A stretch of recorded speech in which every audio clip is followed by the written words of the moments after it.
हिमालयाच्या त्या गोठवून टाकणाऱ्या पर्वतरांगांमध्ये एक असे रहस्य दडले आहे जे हजारो वर्षापासून मानवाला आकर्षित करत आलं आहे। एक असं मंदिर आहे जे समुद्र सपाटीपासून 11,000 फूट उंचीवर उभे आहे, जेथे पोहोचण्यासाठी भक्तांना मृत्यूलाही जवळून पाहावे लागते। पण प्रश्न असा आहे, इतक्या कठीण परिस्थितीत हे मंदिर हजारो वर्षापासून अजूनही सुरक्षित कसे आहे? 2013 उत्तराखंडमध्ये आलेल्या भीषण पुराने संपूर्ण केदारनाथ नगरी उद्ध्वस्त झाली, हजारो लोकांचा मृत्यू झाला, सगळं काही वाहून गेलं। पण या विनाशामध्येही केदारनाथ मंदिराला एक ओरखडही सुद्धा कसा लागला नाही। हा केवळ योगायोग होता की भगवान शिवांचा चमत्कार? पांडवांचा या मंदिराशी काय संबंध आहे? भगवान शिव येथे बैलाच्या रूपात लपले होते आणि मंदिरामागे उभा असलेला तो प्रचंड दगड नेमका आला कुठून? आजच्या या व्हिडिओमध्ये आपण सर्व काही जाणून घेणार आहोत। आपण उलगडणार आहोत केदारनाथ मंदिराचा इतिहास, त्यामागील रहस्य आणि काही अशा गोष्टी। म्हणूनच व्हिडिओ शेवटपर्यंत नक्की पहा, कारण पुढील काही मिनिटात तुम्ही पाहणार आहात श्रद्धा, रहस्य आणि महादेवांच्या अद्भुत शक्तीचा पुरावा। म्हणून व्हिडिओ शेवटपर्यंत नक्की पहा।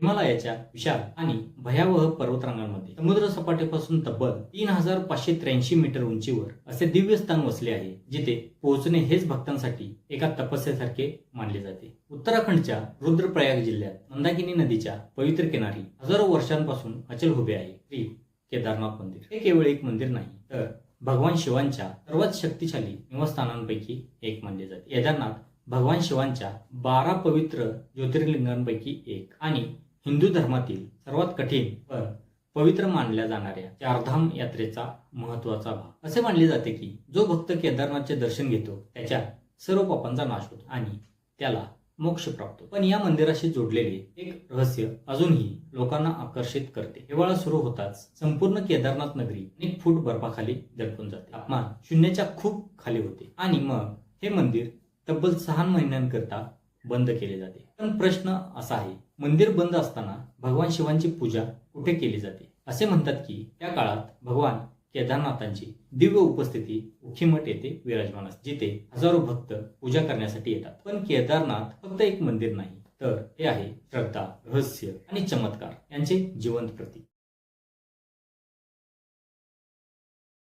महाभारताचे विनाशकारी युद्ध संपले होते, कौरवांचा पराभव झाला, पांडवांचा विजय झाला। पण या विजयामागे हजारो लोकांच्या मृत्यूचे पाप लपले होते। आपल्या बांधवांचा संहार केल्याची वेदना आणि त्या पापातून मुक्त होण्याची आस पांडवांना सतावत होती। तेव्हा पांडवांनी ठरवले की भगवान शिवांची क्षमा मिळाल्याशिवाय त्यांना शांती मिळणार नाही। आणि अशाच एका दिवशी 5ही पांडव भगवान शिवांच्या शोधात हिमालयाकडे निघाले। पण भगवान शिव पांडवांवर नाराज होते, कारण महाभारतातील रक्तपाताने पृथ्वी हादरली होती। शिवांना पांडवांना सहज दर्शन द्यायचे नव्हते, म्हणून त्यांनी घेतले एका बैलाचे रूप आणि ते केदारनाथच्या पर्वतरांगांमध्ये जाऊन लपले। पण पांडवांपैकी बलशाली भीमाला काहीतरी शंका आली, त्याने अचानक विशाल रूप धारण केलं आणि त्या विचित्र बैलाला पकडण्याचा प्रयत्न केला। पण त्या क्षणी तो बैल हळूहळू जमिनीत विलीन होऊ लागला। भीमाने त्याला पकडण्याचा प्रयत्न केला, पण तो पूर्णपणे अदृश्य झाला। असे मानले जाते की त्या बैलाचा पाठीमागचा भाग केदारनाथ येथे प्रकट झाला आणि त्याच पवित्र स्थानी उभारले गेले केदारनाथ मंदिर। त्या बैलाचे इतर अवयव हिमालयातील वेगवेगळ्या ठिकाणी प्रकट झाले, जे आज पंचकेदार म्हणून ओळखले जातात। तुंगनाथ, रुद्रनाथ, मध्य महेश्वर, कल्पेश्वर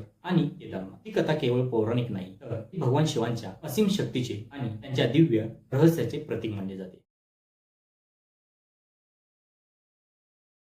हिमालयाच्या कठोर वातावरणात हजारो वर्षांपासून अचल उभे असलेले केदारनाथ मंदिर आजही विज्ञानासाठी एक मोठं रहस्य मानले जाते। हे मंदिर प्रचंड आणि विशाल दगडांपासून बांधले गेले आहे। पण सर्वात आश्चर्यकारक गोष्ट म्हणजे आजपासून हजारो वर्षापूर्वी ना आधुनिक मशीन होत्या ना रस्ते, मग एवढे प्रचंड दगड समुद्र सपाटीपासून 11,000 फूट उंचीवर आणले तरी कसे असतील? या प्रश्नाचे अचूक उत्तर आजही कोणाकडे नाही। काही लोक याला प्राचीन भारतीय अभियांत्रिकीचा चमत्कार म्हणतात, तर काही जण यामागे दिव्य शक्ती असल्याचे मानतात। असे सांगितले जाते की 8व्या शतकात आदिगुरु शंकराचार्यांनी या मंदिराचा पुनर्निर्माण केला। हिंदू धर्माला पुन्हा एकत्र आणण्यासाठी त्यांनी संपूर्ण भारतभर यात्रा केली आणि केदारनाथला पुन्हा आध्यात्मिक केंद्र म्हणून घोषित केलं। केदारनाथ मंदिराची रचना इतकी मजबूत आहे की ती हिमालयातील कठोर हवामान, प्रचंड बर्फवृष्टी आणि भीषण वादळांनाही सहज सहन करते। मंदिराच्या गर्भगृहात विराजमान आहे भगवान शिवांचे स्वयंभू ज्योतिर्लिंग। विशेष म्हणजे या ज्योतिर्लिंगाचे स्वरूप इतर ज्योतिर्लिंगांपेक्षा पूर्णपणे वेगळे आहे। ते एखाद्या नैसर्गिक खडकासारखे भासते, ज्यामुळे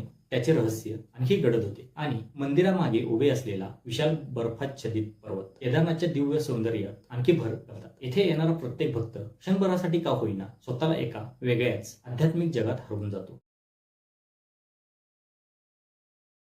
जून 2013 उत्तराखंडच्या इतिहासातील सर्वात भयानक दिवसांपैकी एक. अचानक आलेल्या मुसळधार पावसाने आणि ढगफुटीच्या भीषण तडाख्याने संपूर्ण केदारनाथ परिसर मृत्यूच्या सावटाखाली गेला. नद्या उफाळून वाहू लागल्या, डोंगर कोसळू लागले आणि काही क्षणात संपूर्ण परिसर विनाशाच्या गर्तेत बुडाला. या भयानक आपत्तीत हजारो लोकांनी आपले प्राण गमावले. अनेक गावे पूर्णपणे नष्ट झाली आणि केदारनाथ नगरी उद्ध्वस्त झाली. पण या भीषण विनाशामध्ये एक अशी गोष्ट घडली जिने संपूर्ण जगाला आश्चर्यचकित केलं. सगळं काही वाहून गेलं, पण केदारनाथ मंदिर आजही ताठ उभं आहे. ना मंदिर कोसळलं ना त्याच्या मुख्य रचनेला मोठं नुकसान झालं. पण कसं? असे सांगितले जाते की पुराच्या वेळी मंदिराच्या मागे एक विशाल खडक येऊन थांबला. त्या प्रचंड खडकाने पुराच्या पाण्याच्या आणि मलब्याचा वेग मंदिरापासून दुसऱ्या दिशेला वळवला आणि त्यामुळे केदारनाथ मंदिराचा मुख्य भाग सुरक्षित राहिला. आज हा विशाल खडक भीमशिला म्हणून ओळखला जातो. अनेक भक्त मानतात की ही स्वतः भगवान शिवांची कृपा आहे, कारण जेव्हा संपूर्ण परिसर नष्ट झाला तेव्हा फक्त मंदिर सुरक्षित कसे राहिले. तर दुसरीकडे काही वैज्ञानिक यामागे नैसर्गिक कारणे सांगतात. त्याच्या मते या खडकाची योग्य जागा आणि मंदिराची मजबूत रचना हे मंदिर वाचवण्यामागील मुख्य कारण होते. पण सत्य काहीही असो, या घटनेने एक गोष्ट मात्र स्पष्ट झाली. केदारनाथ हे केवळ एक मंदिर नाही, तर करोडो लोकांच्या श्रद्धेचे आणि महादेवांवरील अटळ विश्वासाचे जिवंत प्रतीक आहे.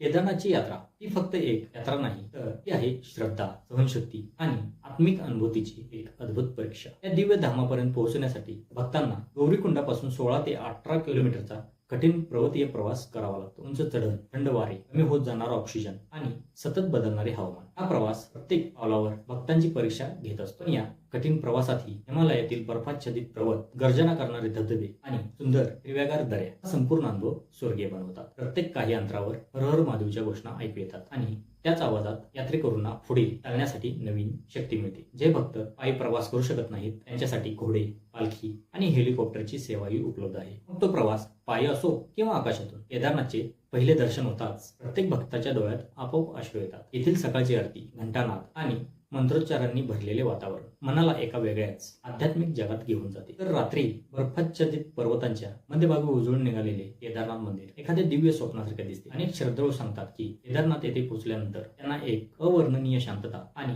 सकारात्मक ऊर्जा अनुभवायला मिळते. जणू काही स्वतः महादेवांची उपस्थिती त्या ठिकाणी असल्याचे जाणवते. केदारनाथ मंदिराशी संबंधित काही अशी रहस्यमय आणि आश्चर्यकारक तथ्ये आहेत जे ऐकून तुम्ही थक्क व्हाल. केदारनाथ मंदिर सुमारे 1200 वर्षांहून अधिक प्राचीन मानले जाते. इतक्या शतकांपासून भीषण थंडी, वादळे, बर्फवृष्टी सहन करूनही हे मंदिर आजही अभिमानाने उभे आहे. केदारनाथ समुद्र सपाटीपासून तब्बल 3583 फूट उंचीवर स्थित आहे. येथे ऑक्सिजनचे प्रमाण खूप कमी जाणवते. तरीही दरवर्षी लाखो भक्त येथे दर्शनासाठी येतात, कारण त्यांच्या मते महादेवांचे दर्शन मिळवण्यासाठी कोणतीही अडचण मोठी नसते. केदारनाथ मंदिर वर्षातील फक्त 6 महिन्यांसाठी खुले असते. हिवाळ्यात संपूर्ण परिसर अनेक फूट बर्फाखाली जळून जातो आणि त्या काळात मंदिराचे दरवाजे पूर्णपणे बंद केले जातात.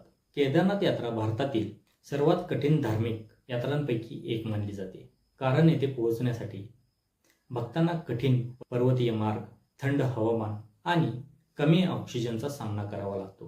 केदारनाथचे नैसर्गिक सौंदर्य, हिमालयातील शांतता आणि येथील आध्यात्मिक ऊर्जा प्रत्येक भक्ताच्या मनावर कायमची छाप सोडते. अनेक लोक सांगतात की एकदा केदारनाथला गेल्यानंतर पुन्हा तेथे जाण्यासाठी ओढले जाते.